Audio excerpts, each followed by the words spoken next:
Hello and welcome once again to Total Bad News. My name is Aaron. Let's get to the news. RIP Xbox One. Microsoft have discontinued the One X as well as the all-digital S version of the Xbox One, which means that going into the next generation, the only old console you can get is the Xbox One S, the one that takes the disc.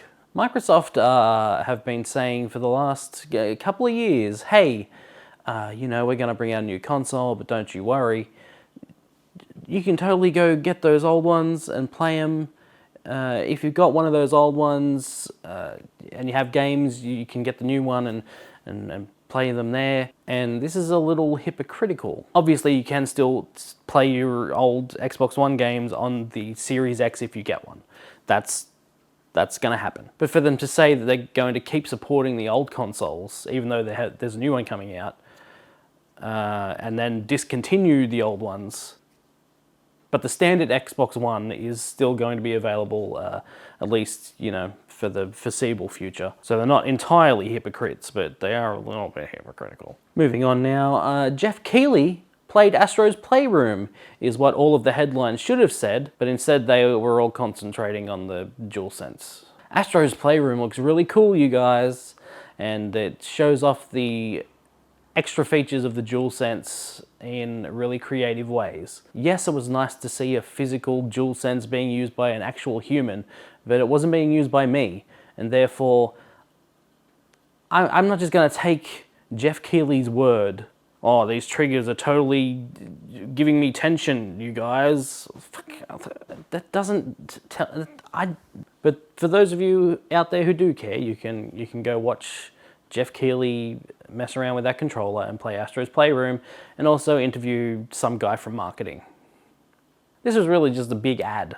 That's really what it felt like. When Jeff Keighley said he was going to do Summer Games Fest, I just assumed he'd be hosting things. I didn't expect him to be a shill, but what would you expect from the Dorito god? So, fuck me, I guess. Big news from Metacritic now. They've decided to delay user reviews by 36 hours. So a game releases, and then 36 hours later, people can review it. This, of course, comes after the mega-bombed reviews for Last of Us Part 2, and I say this is a good step in the right direction. I really wish Metacritic had some way of making sure people had played the games that they are reviewing, but I understand that that's a difficult thing to do, so this is the next best thing. Last of Us Part 2 has finally started to get more positive reviews the last week or so, so that's cool. I'm glad that people who liked the game are giving good reviews. But if you didn't like the game, also give bad reviews. This is more about people who go to Metacritic or Rotten Tomatoes just to shit on something they've never played. That's what this is about. You're free to have an opinion and express the opinion, but don't do it without playing the game first. Falcon and the Winter Soldier has been delayed on Disney+, which isn't surprising because they stopped shooting the show in March, I think.